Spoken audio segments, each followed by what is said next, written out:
Action.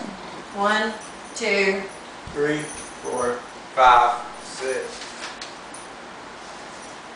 What would you do if you were sitting in the airport with your family, getting ready to board your plane, and you happen to look out the lobby windows, and all of a sudden, without warning, you see this force of water barreling down the street, destroying everything in its path?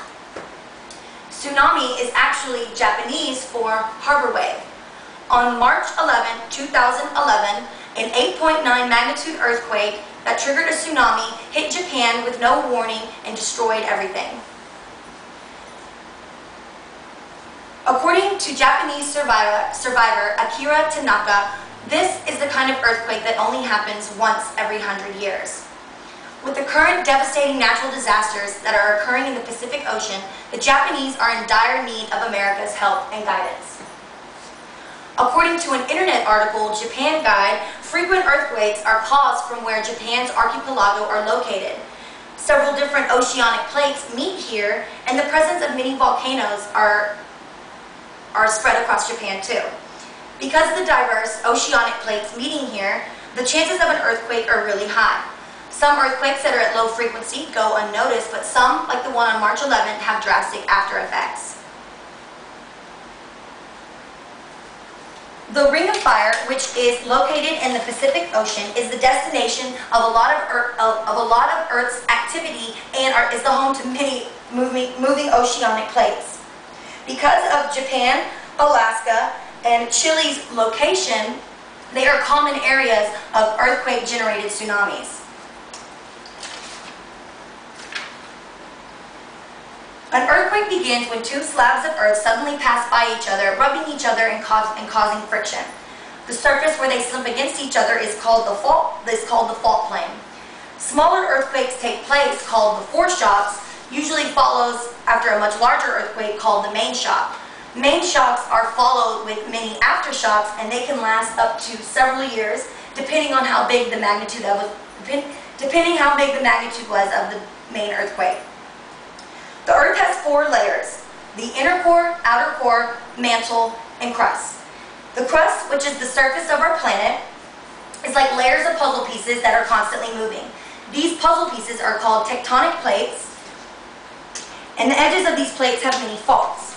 Here is kind of a brief demonstration on how an earthquake works. Here you have, this is the fault line. You have this piece of the crust moving this way, and this piece of the crust moving this way. When the two plates rub against each other, that is what causes the ground to shake and determines the magnitude of your earthquake.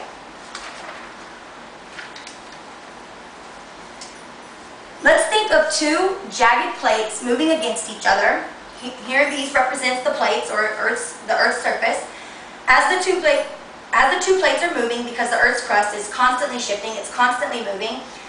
The two plates are shifting. One of them gets stuck on one of the others' faults, and even though it's stuck, the plate still is trying to move, and eventually when it gets unstuck, that force is what causes your earthquake. If this happens underwater in the ocean, significant ocean floor movement results in significant ocean water movement.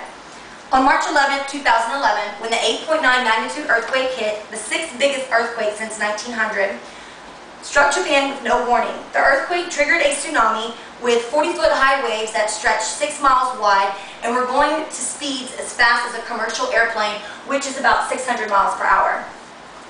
The death toll has been rising since Japan has been recovering from the devastating natural disaster, but as of right now, the death toll is almost at 13,000. Waves have swept across farms, taken homes, vehicles, destroying crops, and triggering fires everywhere. Tsunami warnings have been issued in many countries, even in our very own state, Hawaii.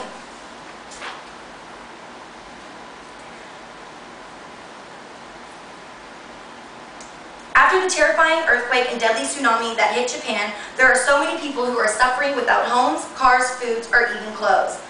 Grief has stricken the country with so many people who have lost loved ones.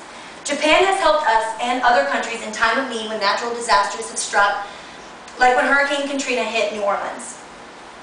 The American Red Cross is supporting Japan by taking donations along with other organizations like Global Giving, the Salvation Army, and the International Medical Corps where a team of doctors with medicine flew out to help the remaining survivors. Anyone can easily make donations online, and even celebrities are talking public and encouraging Americans to do the right thing. With the U.S. Navy keeping a close eye on Hawaii and helping Japan, maybe we can all get better warning and try to prevent such devastating losses. Even on April 7th, a major aftershock shook up northeastern Japan, scaring thousands of people, and a temporary tsunami warning was issued from fear of last month's devastation. These aftershocks can keep occurring and keep causing damage, so anything really helps the Japanese.